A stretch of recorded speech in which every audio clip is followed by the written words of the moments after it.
हमारी मैरिज के बाद, सॉरी, हमारी कॉन्ट्रैक्ट मैरिज के बाद आज मैं पहली बार कॉलेज जा रही थी। ये कॉन्ट्रैक्ट वर्ड मेंशन करना ज़रूरी हो जाता है ना। नाम के लिए हमारा रिश्ता ज़रूर जुड़ गया था, मगर देखा जाए तो शायद ही इस रिश्ते में कुछ भी था। आई मीन, कौन सा ऐसा इंडियन हस्बैंड होगा जो खुद अपनी बीवी से कहेगा कि प्लीज़ ये सिंदूर, मंगलसूत्र, चूड़ियाँ वगैरह पहनने की कोई ज़रूरत नहीं है। ऑफ कोर्स मुझे भी कोई शौक नहीं है इन सब का, पर क्या आप इनके बिना फील भी कर सकते हो कि एक लड़की की शादी हो चुकी है? वैसे वो अपनी जगह सही भी थे। अगर किसी को भी ये भनक तक लग गई कि इस 2-4 दिन के अंदर मैं मिस पारेख से मिसेस सक्सेना बन चुकी हूँ, तो यहाँ कैंपस में जैसे बम ब्लास्ट ही हो जाएगा। सो मैंने भी अपना पत्नी धर्म निभाते हुए उनकी आज्ञा का अक्षरशः पालन किया। यूनिवर्सिटी कैंपस में कदम रखते हुए न जाने क्यों मैं बुरी तरह नर्वस हो रही थी। कहीं किसी को कुछ पता न चल गया हो, कहीं मेरी मांग में सिंदूर तो नहीं रह गया, या ऐसा भी हो सकता है कि किसी गेस्ट ने मेरी और अमर सर की शादी की तस्वीरें सोशल मीडिया पर डाल दी हों। जब भी कोई मुझे पलटकर देखता, मेरी धड़कनें सुपर फास्ट हो जाती। मैं चुपचाप सिर झुकाए सीधे क्लास की तरफ तेजी से बढ़ने लगी, मगर इससे पहले कि मैं क्लास तक पहुंच पाती, किसी ने मेरा हाथ पकड़कर खींचा और मुझे कस कर गले से लगा लिया। अचानक इसके लिए मैं बिल्कुल तैयार नहीं थी। मेरे मुंह से हल्की सी चीख निकल गई। कहाँ गायब थी तुम? ये आवाज सुनते ही मेरी घबराहट कुछ कम हुई। समर? मैंने उसके सीने पर हाथ रखकर उसे खुद से दूर करने की कोशिश करते हुए कहा, क्या कर रहे हो तुम? मैं सांस भी नहीं ले पा रही। ओह, आई एम सॉरी, तुम ठीक हो? तुम्हारे सामने हूं, मैंने मुस्कुराते हुए कहा। मगर तुम थी कहाँ? मैंने तुम्हें कितने कॉल और मैसेज किए, तुम्हारा फोन ऑफ आ रहा था। मैं तुम्हारे घर भी गया था, पता चला वहां भी कोई नहीं है। तुम्हें पता भी है मैंने तुम्हें कितना। मैंने उसे हैरानी से देखा। आई मीन, हम सब तुम्हें कितना मिस कर रहे थे। तुमने एक बार भी कॉल क्यों नहीं किया? वो मैं जूली के साथ थी। मेरा फोन घर पर ही रह गया था, शायद इसलिए तुम्हारे मैसेजेस मुझे मिले नहीं। मुझे समर से झूठ बोलना बिल्कुल भी अच्छा नहीं लगता, मगर इस समय मेरे पास और कोई ऑप्शन भी नहीं था। अभी हम दोनों बातें ही कर रहे थे कि बाकी के लड़कों ने भी जैसे मुझ पर अटैक कर दिया। सबके सब एक साथ मेरे गले आ लगे। We missed you so much, princess. So, miss Anaya, क्या आप हमारे साथ हमारे नेपाल वाले टूर पर चलेंगी? हमारा नेक्स्ट कॉन्सर्ट वहीं होने वाला है। मना मत करना, लास्ट टाइम भी तुम हमारे साथ नहीं गई थी। Oh, I am so sorry, but पापा इसके लिए कभी परमिशन नहीं देंगे। ऐसा नहीं है कि मैं उनके साथ जाना नहीं चाहती थी, मगर पापा ने आज तक कभी मुझे अकेले कहीं जाने ही नहीं दिया, जूली के साथ भी नहीं। उसने तो भटिंडा जाने से पहले पापा से रिक्वेस्ट भी की थी मुझे उसकी कज़न की शादी में ले जाने की परमिशन देने के लिए, मगर पापा ने साफ मना कर दिया। तो फिर इन लड़कों के साथ कैसे अकेले जाने देते? बट यू मस्ट गो, तुम सच में बहुत सारा फन मिस कर दोगी। ऐसा भी क्या है वहां नेपाल में? इनफैक्ट मैं तो हैरान हूं, नेपाल में भी तुम लोगों की फैन फॉलोइंग है? मैंने हैरानी से पूछा। Fan following? अरे अपना समर वहां शाहरुख खान है। व्हाट? Really summer? मैंने उसकी तरफ मुड़कर हंसते हुए पूछा। समर ने एम्बैरेस्ड होते हुए अपना चेहरा हाथों से छुपा लिया। He's so cute. वैसे अगर तुम चाहो तो समर अंकल से इस बारे में बात भी कर सकता है। तुम्हें पता है, हमारे लास्ट कॉन्सर्ट में तो ये अपनी परफॉर्मेंस पर भी फोकस नहीं कर पा रहा था, क्योंकि इसे हर जगह बस तुम नजर आ रही थी। नेक्स्ट कॉन्सर्ट में भी कहीं इसका यही हाल ना हो। So please, I request you, तुम भी हमारे साथ चलो। क्या? मैं हैरानी से मुंह फाड़े समर को देखने लगी। तुम इस इडियट की बातों पर यकीन करती हो? हाँ, और नहीं तो क्या, तेरी बातों पर बिलीव करेगी वो, राइट अनाया? मुझे भी जोर की हंसी आ गई। बीते 3-4 दिनों की फुली टेंशन के बाद आज मैं पहली बार इतना खुलकर हंस रही थी। मेरा मूड चाहे कैसा भी क्यों ना हो, समर के साथ हमेशा मुझे अच्छा ही फील होता था। अनाया, अगर तुम आज फ्री हो तो क्लासेस के बाद कहीं बाहर चले, किसी अच्छी सी जगह जहां हम साथ में थोड़ा टाइम स्पेंड कर सकें। So, are you asking me for a date? मैंने जानबूझकर अपनी आंखें सिकोड़ते हुए अपनी कमर पर हाथ रखकर थोड़ी सख्त आवाज में पूछा। अब just a friendly date, nothing else. मुझे अब सच में उसकी हालत देखकर हंसी आ रही थी। मैंने उसकी बाह पर एक मुक्का मारते हुए कहा, इतना फॉर्मल क्यों हो रहे हो? मेरे साथ टाइम स्पेंड करने के लिए तुम लोगों को मुझसे पूछने की कोई जरूरत नहीं है। After all we are friends. और फिर मुझे इतनी अच्छी अपॉर्चुनिटी मिल रही है एक रॉक स्टार के साथ डेट पर जाने की। मैं इतना गोल्डन चांस मिस कैसे कर सकती हूँ? मैंने अपनी एक आंख दबाते हुए कहा। यार अब प्लीज मेरी टांग खींचना बंद करो। तुम्हारे लिए मैं बस समर हूं, कोई रॉक स्टार नहीं, और आप हमारी प्रिंसेस हैं। उसने मेरे कंधे पर अपना हाथ रखते हुए कहा। Really? Okay, I will go with you, मगर फिलहाल तो क्लास में चलो, क्लास शुरू होने का वक्त हो रहा है। मैंने समर को अंदर धक्का देते हुए कहा। अंदर जाकर हम सब एक ही साथ बैठ गए और आपस में हंसी मजाक करने लगे। कुछ ही मिनट बाद क्लासरूम का डोर ओपन हुआ और अंदर एंट्री मारी इस दुनिया के सबसे ज्यादा हैरान, परेशान और फ्रस्ट्रेटेड इंसान ने, जिसे हम सब मिस्टर अमर राज सक्सेना के नाम से जानते हैं। मगर आज उनके तेवर कुछ अलग ही नजर आ रहे थे। आज उनके सिल्की और स्टाइलिश बाल बुरी तरह उलझे और बिखरे हुए से थे।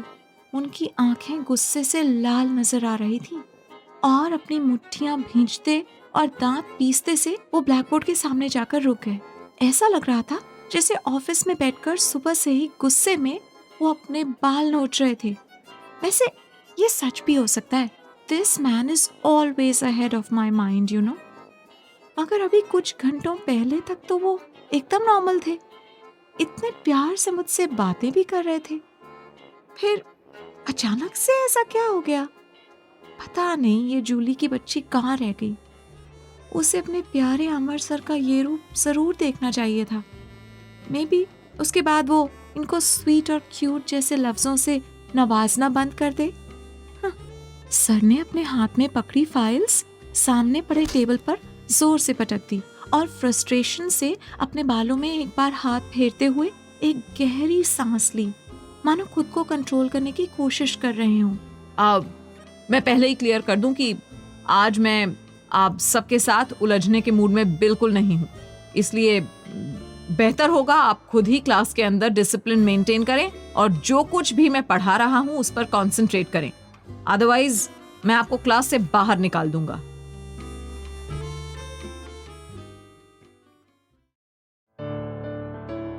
आप सुन रहे हैं कुकू एफएम पर पूजा कुमारी द्वारा लिखी कहानी मैरिज डील सीजन 2 और मैं हूं दीप्ति सिंह।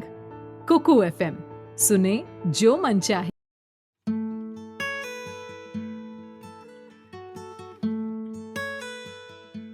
क्लास में पूरी तरह सन्नाटा छा गया और सारे स्टूडेंट्स अपनी अपनी सीट पर दुबक गए।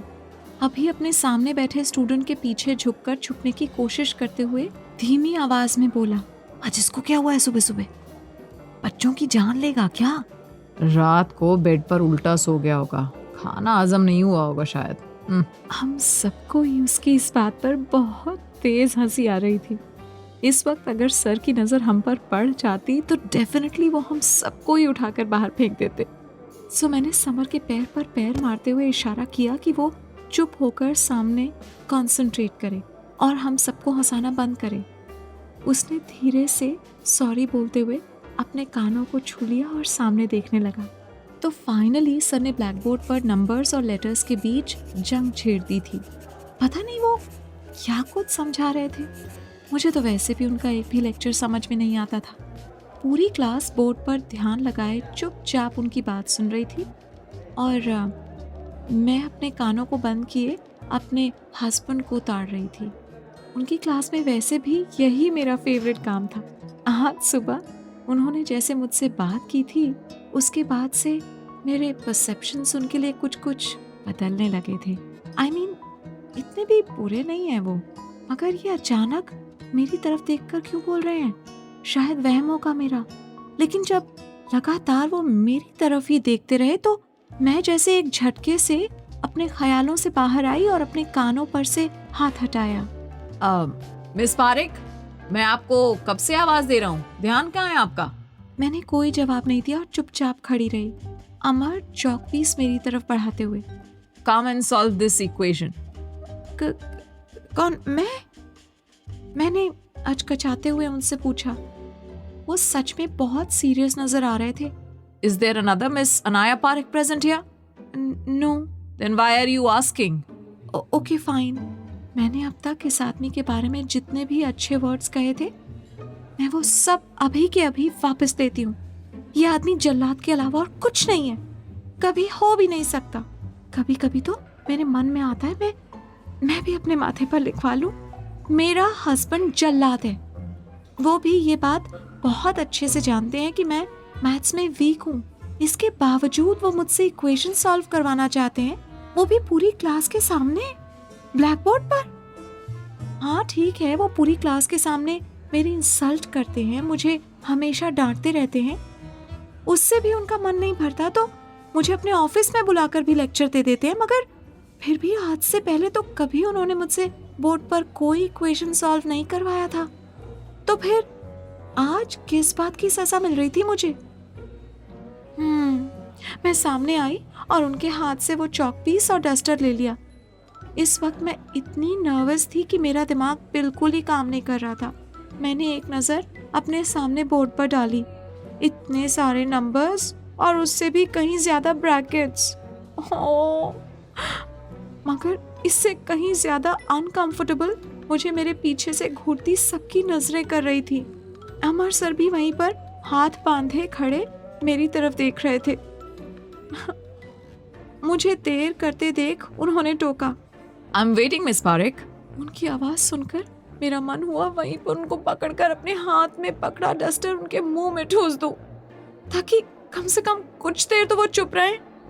मैंने चौक को बोर्ड पर प्रेस किया, इस उम्मीद से कि कुछ तो आए मेरे दिमाग में, मगर ऐसा ना होना था, न हुआ।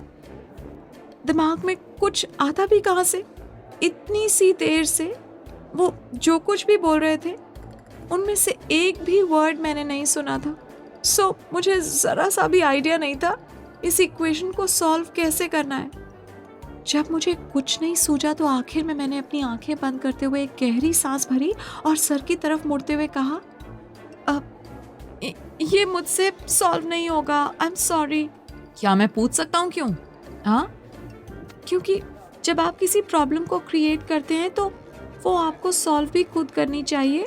किसी और से ये उम्मीद नहीं करनी चाहिए कि वो आकर आपके लिए उसे सॉल्व करे।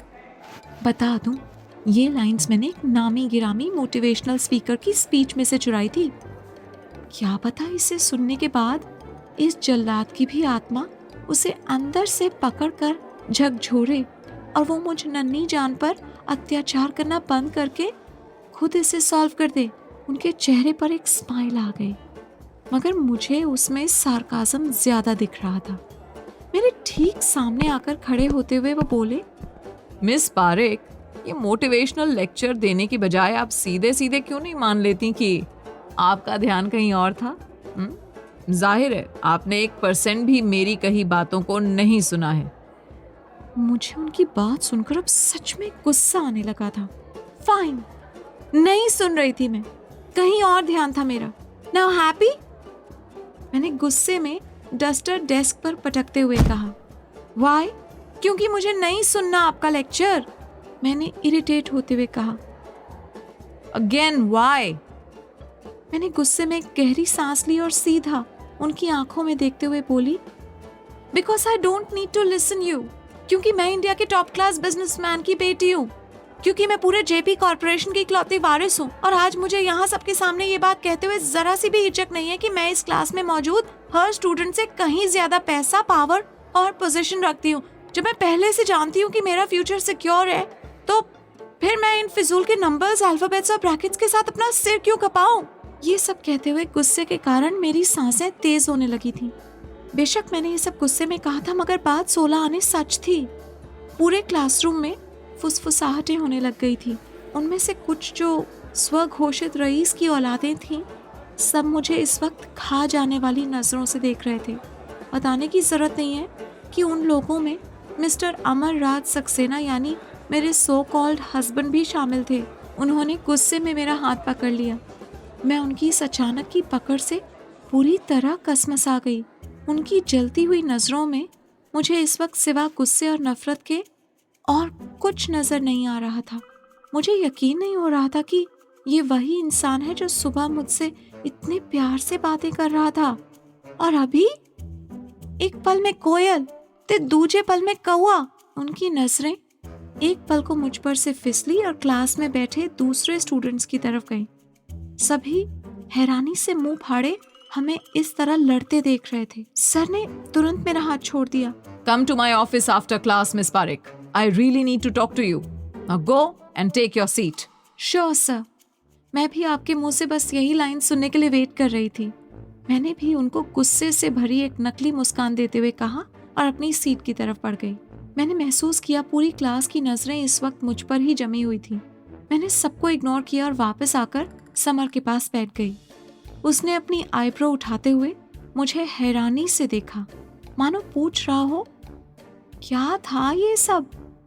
मैं क्या जवाब देती जब मुझे खुद नहीं पता इस जल्लाद को अचानक से कौन सा कुत्ता काट गया है जो ये मेरे साथ ऐसा बिहेव कर रहा है।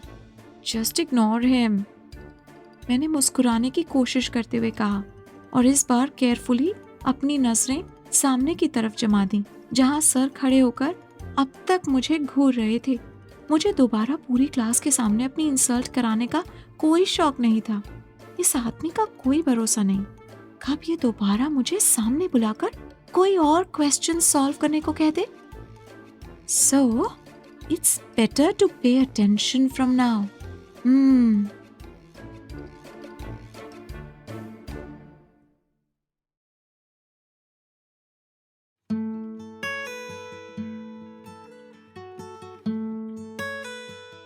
बेचारी अनाया को तो समझ ही नहीं आ रहा था कि अमर किस बात पे उससे इतना नाराज है। आपको भी नहीं समझ आ रहा होगा ना?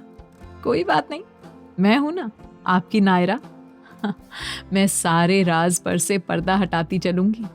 हमारी अनाया से इतना सारा प्यार जताने के बाद आखिर अमर बाबू इतनी सारी बिजलियां क्यों गिरा रहे हैं? ये जानने के लिए पहले आपको ये जानना पड़ेगा कि कुछ घंटों पहले क्या हुआ था। कहानी अमर के नजरिए से। अनाया को उसकी एंगेजमेंट रिंग देने के बाद मैं अपने रूम में रेडी होने चला गया।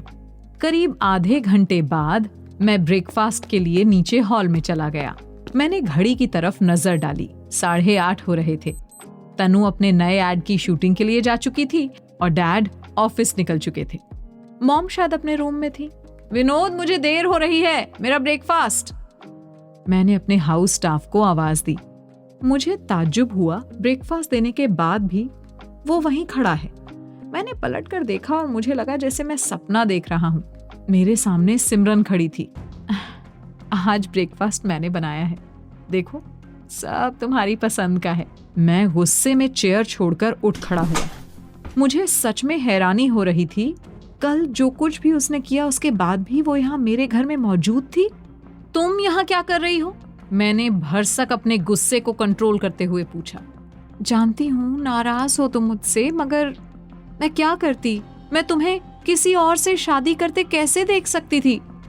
आई एम सॉरी राज, प्लीज मुझे माफ कर दो। मैंने एक झटके से अपना हाथ उससे छुड़ा लिया। अब ये क्या नया ड्रामा है सुबह सुबह? मैंने जल्दी से एक बार ऊपर की तरफ नजर मारी, कहीं अनाया ये सब देखकर फिर से कुछ गलत न समझ ले। मगर या तो वो अब तक नीचे नहीं आई थी या फिर जूली के साथ यूनिवर्सिटी जाने के लिए निकल चुकी थी। तुम्हें अंदर किसने आने दिया? जो कुछ भी कल तुमने पार्टी में किया उसके बाद भी तुम्हें लगता है हमारे बीच कुछ बचा है? मैंने ये बात बिल्कुल सख्ती से कही थी। सिमरन की आंखों में आंसू आ गए। मुझसे अब ये सब और बर्दाश्त नहीं हो रहा था। जितना मैं उससे दूर जाने की कोशिश कर रहा था वो बार बार मेरे करीब आ रही थी। मैंने सिमरन को परमिशन दी थी तुम्हारे लिए ब्रेकफास्ट रेडी करने के लिए। मॉम, आपने देखा ना कल इसने सबके सामने कैसा बिहेव किया अनाया के साथ, फिर भी आप इसकी साइड ले रही हैं? मैंने लगभग हताशा और गुस्से भरी आवाज में कहा। हाँ, क्योंकि सिमरन को मैंने हमेशा हमारे घर के मेंबर के जैसा ही समझा है। बस मुझे ये नहीं पता था कि वो तुमसे। खैर, इसने जो भी किया नशे की हालत में किया और अब ये अपने किए पर शर्मिंदा भी है, इसलिए मैंने इसे माफ कर दिया है। और डैड, उनको पता है इस बारे में? मैंने उनसे भी माफी मांग ली है राज। अब बस प्लीज तुम भी मुझे माफ कर दो। Unbelievable this is. कितनी आसानी से तुमने सबको अपनी साइड कर लिया। मैंने फ्रस्ट्रेशन में अपना हाथ हवा में हिलाते हुए कहा। राज, अगर तुम कहो तो मैं अनाया से दूर रहना तुम। मैंने उसकी बात काटते हुए सख्त आवाज में कहा और बिना कुछ खाए घर से निकल गया। मॉम मुझे परेशान होकर पीछे से आवाज देती रही मगर मैं नहीं रुका। सिमरन भी मेरे पीछे ही तेजी से बाहर आ गई। उसने मेरा हाथ पकड़ लिया। मैंने इरिटेट होकर उससे पूछा, क्या चाहती हो तुम अब? राज, क्या हम पहले की तरह नहीं रह सकते? हम बचपन के दोस्त हैं। तुम मुझसे ऐसे कैसे मुंह मोड़ सकते हो? ओके फाइन, माफ किया तुम्हें, मगर याद रखना अब दोबारा अगर तुमने ऐसा कोई भी काम किया तो मैं सचमुच भूल जाऊंगा कि मैं कभी तुमसे। मैंने अपनी बात अधूरी छोड़ दी और गाड़ी की तरफ बढ़ गया। मुझे समझ आ गया था कि उससे बहस का कोई फायदा नहीं है, इसलिए मैंने बात को खत्म करना ही सही समझा। शायद उसे कुछ वक्त लगे मेरी और अनाया की मैरिज को एक्सेप्ट करने में। सिमरन को तो जैसे अपने कानों पर यकीन ही नहीं हुआ। वो फौरन आकर मेरे साथ ड्राइविंग सीट के बगल में बैठ गई। मैंने उसे हैरानी से देखा। ओह, आई एम सॉरी, मैं बिना पूछे बैठ गई। मुझे लगा हम दोनों यूनिवर्सिटी ही जा रहे हैं तो इट्स ओके। मैंने भी अब नॉर्मल होते हुए कहा। मैंने गाड़ी स्टार्ट की और यूनिवर्सिटी की तरफ बढ़ा दी। जूली ने पहले ही बता दिया था कि वो आज अनाया को यूनिवर्सिटी ड्रॉप करने वाली है, सो मुझे वैसे भी अकेले ही जाना था। गाड़ी में बिल्कुल खामोशी छाई हुई थी। कल जो भी हुआ उसके लिए सॉरी राज। मैं तो तुम्हें तुम्हारी शादी के लिए मुबारकबाद भी नहीं दे पाई। Congratulations and wish you a very happy married life. Thanks, मैंने भी मुस्कुराते हुए ही कहा। फाइनली शायद इसने सच को एक्सेप्ट कर लिया है। मैंने मन ही मन राहत की सांस ली, मगर मेरी सोच को अचानक एक स्पीड ब्रेकर की तरह झटका लगा। सिमरन हमेशा से जिद्दी थी और वो अपनी जिद इतनी जल्दी छोड़ दे ये पॉसिबल ही नहीं था। राज, आर यू श्योर तुम अनाया के साथ खुश रहोगे? साथ खुश तभी रहा जा सकता है सिमरन जब दोनों ही साथ में खुश रहने की कोशिश करेंगे, और मैं अपनी तरफ से पूरी कोशिश कर रहा हूँ। So I am sure we will be happy. मैंने अपनी ड्राइविंग पर कॉन्सेंट्रेट करते हुए ही कहा।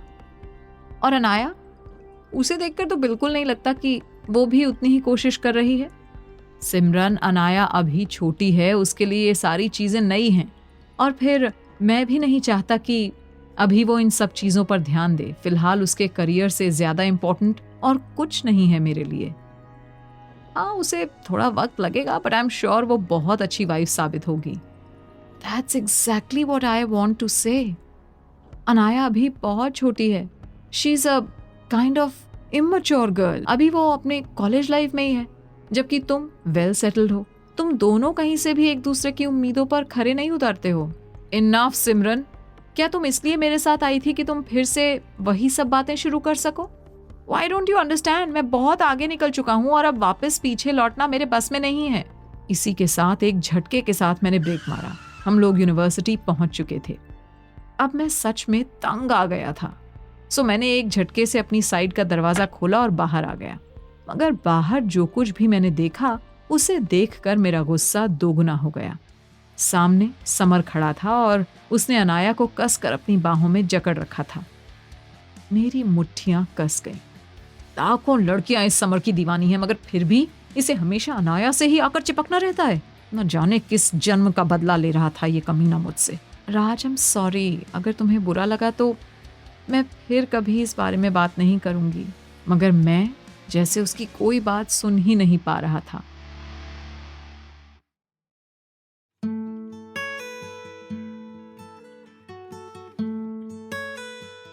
मुझे लगातार एक ही तरफ देखते देखकर उसने मेरी नजरों का अनुसरण किया और फिर उसके मुंह से एक ठंडी सांस निकल गई। उसने मेरे कंधे पर हाथ रखते हुए कहा, राज, मैं यही तो समझाने की कोशिश कर रही हूं तुम्हें, वो अभी छोटी है। उसका अपनी एज ग्रुप के लड़कों की तरफ अट्रैक्ट होना नेचुरल है। तुम अपनी तरफ से भले ही इस रिश्ते को 100% दे दो, मगर आगे चलकर अगर तुम्हारी उम्मीदें टूटी तो तुम अकेले हर्ट होगे। मेरे पास सिमरन की बातों का कोई जवाब नहीं था। कहीं न कहीं उसकी कही बातों को मेरा मन सही ठहरा रहा था। क्लास में भी उसे समर के साथ ही बैठकर हंसी मजाक करते देख मेरा खून और खौलने लगा, मगर सबके सामने मैं उसे कुछ कह भी नहीं सकता था। सो मैंने उसे सामने आकर इक्वेशन सॉल्व करने को कहा और वही हुआ जिसकी मुझे पूरी उम्मीद थी। वो उसे सॉल्व नहीं कर पाई, मगर मुझे ये बिल्कुल उम्मीद नहीं थी कि वो इस तरह सबके सामने अपने पैसे, पावर और पोजीशन का रौब दिखाकर अपना पल्ला झाड़ लेगी। मुझे इस वक्त उस पर बेहद गुस्सा आ रहा था। मैं अपने ऑफिस में बैठकर कुछ पेपर्स चेक कर रहा था जब जोर की आवाज के साथ दरवाजा खुला और गुस्से में तमतमाते हुए अनाया ने अंदर कदम रखा। उसने इतनी जोर से दरवाजा पटका कि घबराहट में मेरे हाथ से पेन छूटकर नीचे गिर पड़ा। Here, let me clear you one thing. बीवी चाहे आपसे छोटी हो या बड़ी, सुपीरियर हमेशा वही होती है।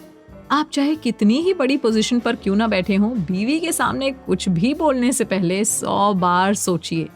एक बार वो शुरू हो गई तो फिर आपको कुछ भी बोलने का मौका नहीं मिलने वाला। फिर यहाँ तो मेरे सामने अनाया है।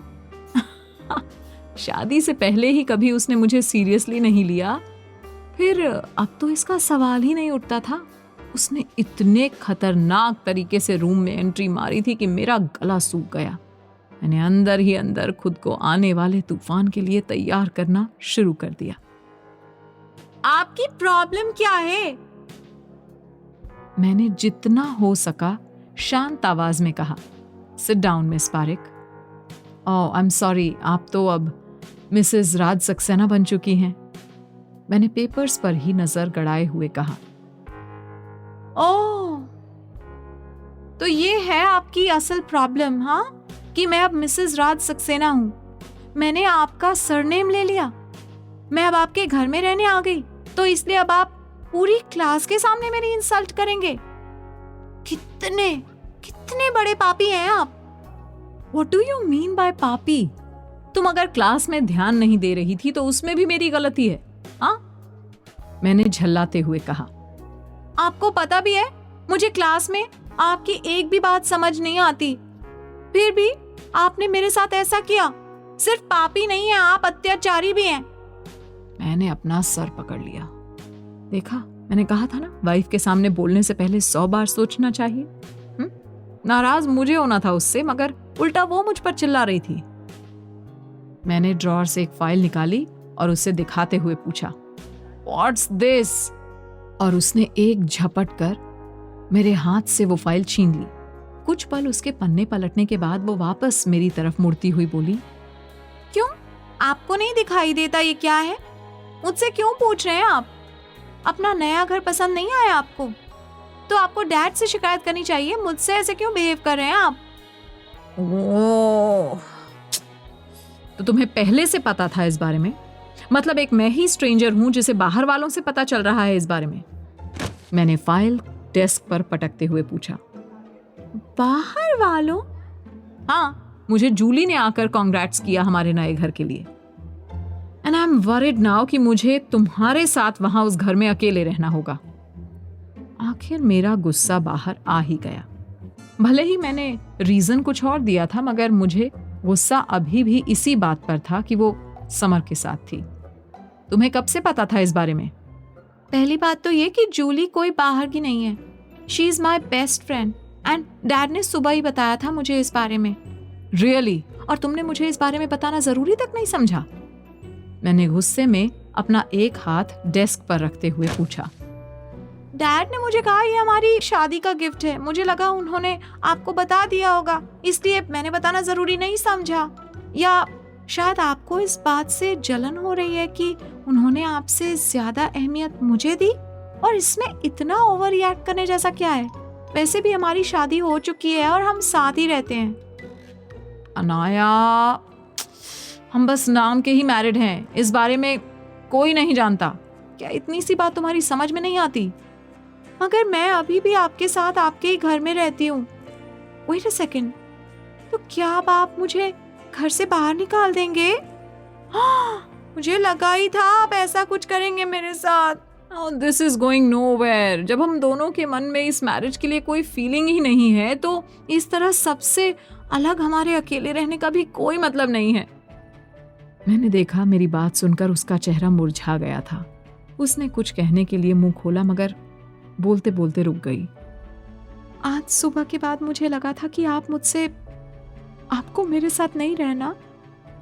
मैंने उनकी पूरी बात सुनी ही नहीं और बीच में ही टोक दिया। हाँ, मैं तुम्हारे साथ एक ही घर में एक ही छत के नीचे नहीं रह सकता, मैंने गुस्से में कहा। आपको क्या प्रॉब्लम है मुझसे? एक प्रॉब्लम हो तो बताऊं ना? मैं सुन रही हूँ, बोलिए। तो सुनो, तुम हमेशा मुझे इरिटेट करती हो। मैं जिस बात के लिए तुम्हें मना करता हूँ, तुम्हें हमेशा वही करना होता है। मेरी फीलिंग से तो तुम्हें जैसे कोई मतलब ही नहीं है।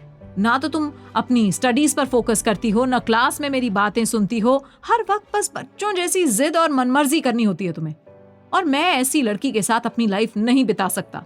मैंने देखा उसकी आंखों में आंसू आ गए थे, मगर उसने उन्हें बाहर नहीं आने दिया। गुस्से में मैंने कुछ ज्यादा ही कड़वी बातें उससे कह दी थी। हालांकि मेरे मन में ऐसा कुछ नहीं था, बस सिमरन ने मुझसे जो कुछ कहा था उसने मेरे दिमाग पर ऐसा असर डाला कि मैं वाकई एक बार अपने और अनाया के रिश्ते के बारे में दोबारा सोचने पर मजबूर हो गया था। मुझे अनाया को ऐसे देखकर बिल्कुल अच्छा नहीं लग रहा था, खासकर तब जब उसे मैंने ही हर्ट किया था।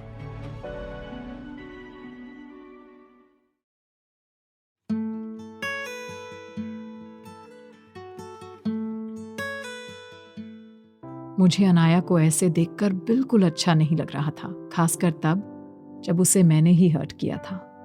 हालांकि मुझे पूरी उम्मीद थी वो हमेशा की तरह पलटकर इस बात के लिए मुझसे लड़ेगी, मुझे जल्लाद कहेगी, और शायद ये भी कि वो भी मेरे साथ उस घर में अकेले नहीं रहना चाहती। मगर मैं इस बार गलत था। शायद मेरी बातों से वो बहुत बुरी तरह हर्ट हुई थी। मेरी नजर उसके हाथों पर पड़ी। उसने मेरी दी हुई रिंग भी इस वक्त पहन रखी थी। उसने खुद को भरसक शांत रखने की कोशिश करते हुए मजबूत आवाज में मुस्कुराते हुए कहा, okay sir, may I leave now? मेरी समझ में ही नहीं आ रहा था मैं क्या जवाब दूं उसे। मुझे लगता है अब सब कुछ हमारे बीच साफ हो चुका है। सॉरी, मैंने कुछ ज्यादा ही रूडली बिहेव किया। मैंने उसकी आंखों में देखते हुए कहा, इट्स ओके सर। झूठ बोलकर और बेमन से किसी रिश्ते का बोझ ढोने से बेहतर है कि एक बार सच बोलकर उस रिश्ते को खत्म कर दिया जाए। एक ही बार तकलीफ होगी, बार बार नहीं। So thank you so much मुझे सच बताने के लिए, and thanks for being honest. कहते हुए वो पीछे मुड़ गई। अब मुझे गिल्ट फील होने लगा था। मैंने सच में उसे कुछ ज्यादा ही सुना दिया। आखिर उसकी गलती ही कहाँ थी? वो तो हमेशा से ऐसी ही थी। बात बात पर बच्चों की तरह जिद करना, हमेशा अपनी दुनिया में मस्त रहना, मुझसे लड़ना और फिर तुरंत अपनी ही किसी बात पर हंसने भी लग जाना। क्या यही सब मुझे अच्छा नहीं लगता था अनाया में? तो फिर मैं उस पर इसी बात के लिए इतना गुस्सा कैसे कर सकता हूँ? मुझे एक बार उसके धीरे से सुबकने की आवाज आई और मैं अपने ख्यालों से बाहर आया। दरवाजे के पास पहुंचकर उसने अपने आंसू पोंछे और डोर नॉब घुमा दिया। मगर इससे पहले कि वो बाहर जाती, मैंने उसे पुकारा, अनाया। वो धीरे से पीछे मुड़ी। मैंने देखा उसकी आंखें आंसुओं से भरी थी। अब मुझे खुद पर गुस्सा आने लगा। इतना इनसेंसिटिव कैसे हो सकता हूँ मैं? मैंने गुस्से में जो कुछ भी अनाया से कहा था उसमें जरा सी भी सच्चाई नहीं थी। सच तो ये था कि सिमरन से दूर जाने के बाद अगर कोई लड़की मेरी लाइफ में आई तो वो सिर्फ अनाया थी। उसके अलावा मैंने कभी किसी के बारे में सोचा तक नहीं था और मैं इस बात से भी इनकार नहीं कर सकता कि मैं अब उसके अलावा और किसी के साथ अपनी पूरी लाइफ इमेजिन भी नहीं कर सकता था। सच ये भी था कि मैं चाहने लगा था कि वो हमेशा मेरे आसपास रहे, मगर वो है कि हमेशा मुझसे दूर भागती रहती है। ऐसे में उसे उस समर के करीब देखकर मेरा खून खौलने लगता था। कभी कभी मेरा दिल करता था कि उसे सबसे छुपाकर सिर्फ अपने पास रख लूं और वो पूरे दिन बस यूं ही मुझसे लड़ती रहे और बातें करती रहे। और भी कुछ कहना बाकी रह गया है सर, प्लीज जल्दी कहिए, मेरी क्लास है अभी। मैं उठकर उसके पास आया और कंधों से पकड़कर उसे अपनी तरफ घुमाया। वो बिना हिले चुपचाप खड़ी रही। एक बार भी उसने नजरें उठाकर मेरी तरफ नहीं देखा। अब मुझसे उसकी चुप्पी और बर्दाश्त नहीं हुई। मैंने उसे कसकर गले से लगा लिया। आई एम सो सॉरी, मेरा वो मतलब नहीं था। पता नहीं कैसे मैं ये सब बोल गया। अब उसके सब्र का बांध भी टूट गया था। मुझे महसूस हुआ उसके आंसुओं से मेरी शर्ट भीग रही थी। मैंने दोनों हाथों से उसका चेहरा भरते हुए उसे खुद से अलग किया। वो अब तक उसी तरह चुपचाप और उदास सी खड़ी थी। मुझे और कुछ नहीं सूझा तो मैंने धीमे से अपने होंठ उसके होंठों पर रख दिए। उसे एक पल को हिचकी आई, मगर फिर वो बिल्कुल शांत हो गई। मैं अब इरिटेट होने लगा था। मैं चाहता था हमेशा की तरह वो मुझसे लड़े, मुझे मारे, अपनी वो एंटी गालियां दे जो मुझे एक्चुअली गालियां कम हिंदी का शब्दकोश ज्यादा लगती हैं। मैंने उसे कमर से पकड़कर अपने और करीब खींच लिया और उसके होठों को अपने होठों में दबाकर किस करने लगा। उसी वक्त सरप्राइज के तौर पर उसके भी हाथों में हरकत हुई और उसने भी मुझे धीरे से पकड़ते हुए मानो अपनी सहमति जता दी। मैंने राहत की सांस ली। उसके लिप्स न जाने क्यों स्ट्रॉबेरी जैसे टेस्ट लिए थे। पता नहीं, शायद ये उसकी लिपस्टिक का कमाल हो। इतना सब हो जाने के बाद भी मुझे कुछ खटक रहा था। ये मेरी अनाया नहीं थी। मेरी कड़वी बातों ने उस पर शायद कुछ ज्यादा ही असर कर दिया था। तो क्या वो खुद को बदलने की कोशिश कर रही थी? अपने ख्यालों में डूबते हुए मुझे ध्यान ही नहीं रहा और मैंने उसके लिप्स पर हल्का सा बाइट कर दिया और उसी के साथ जैसे वहां बम फूटा। अनाया ने एक झटके से मुझे धक्का देते हुए खुद से अलग कर दिया। अचानक इस झटके से मैं संभल नहीं पाया और कुछ कदम पीछे चला गया। वो सामने खड़ी गुस्से में मुझे घूर रही थी। What happened? मैंने उसे हैरानी से देखा। आपने मुझे काटा क्यों? And yes, Anaya is back again. मेरी समझ में ही नहीं आ रहा था क्या जवाब दूं उसे। बस मैं कंफ्यूज खड़ा उसे देख रहा था। अब I don't know, शायद गलती से। Okay, I'm sorry. मैंने अटकते हुए किसी तरह कहा। वो अपनी भवें चढ़ाती हुई अपने होठों को हाथों से रगड़ने लगी। यार, इतनी भी जोर से बाइट नहीं किया था मैंने। मैं मन ही मन झल्ला रहा था। अगली बार से ध्यान रखिएगा, मुझे ऐसे काटने की जरूरत नहीं है, वरना मैं इससे भी ज्यादा जोर से काटूंगी आपको, समझे आप? इतना सुनते ही मेरे चेहरे पर शैतानी मुस्कुराहट आ गई। सो इनडायरेक्टली आप मुझे नेक्स्ट टाइम किस करने के लिए इनविटेशन दे रही हैं? जब उसे ये एहसास हुआ कि वो क्या बोल गई है तो एक पल को उसके चेहरे पर लाली छा गई, मगर फिर उसने झूठा गुस्सा दिखाते हुए कहा, मैंने आपको ये सब करने दिया, इसका ये मतलब बिल्कुल नहीं है कि मैं अब आपसे नाराज नहीं हूँ। आपने मुझे बिना बात के इतना कुछ कह दिया, यहाँ तक कि पूरी क्लास के सामने मेरी इंसल्ट की। मैं भूल ही नहीं हूँ कुछ भी। इन सब का बदला मैं आपसे लूंगी। मुझे अब हंसी आ रही थी, साथ ही अब मैं रिलैक्स भी फील कर रहा था कि वो वापस नॉर्मल बिहेव कर रही थी। मैंने उसे वापस कमर से पकड़कर अपने करीब खींच लिया। वो घबराकर छूटने की कोशिश करने लगी, मगर मैंने उसे नहीं छोड़ा। मैंने उसके चेहरे पर आए बालों को पीछे करते हुए धीरे से पूछा, रियली मिस अनाया राज सक्सेना? तो बताइए, मुझे क्या करना पड़ेगा आपको मनाने के लिए? वो बिना कुछ बोले चुपचाप मेरी आंखों में देखे जा रही थी। उसकी धड़कनों की आवाज मुझे साफ साफ सुनाई दे रही थी। मैं दोबारा उसकी तरफ झुकने लगा, मगर तभी एक झटके से दरवाजा खुला। हम दोनों का ही कलेजा मुंह को आ गया। दरअसल उस समय जब मैंने अनाया को रोका था तो उसने डोर अनलॉक कर दिया था। बाद में हम दोनों में से किसी को इस बात का ध्यान ही नहीं रहा। राज, वो मेरी आर्ट सेक्शन वाली फाइल तुम्हारे पास?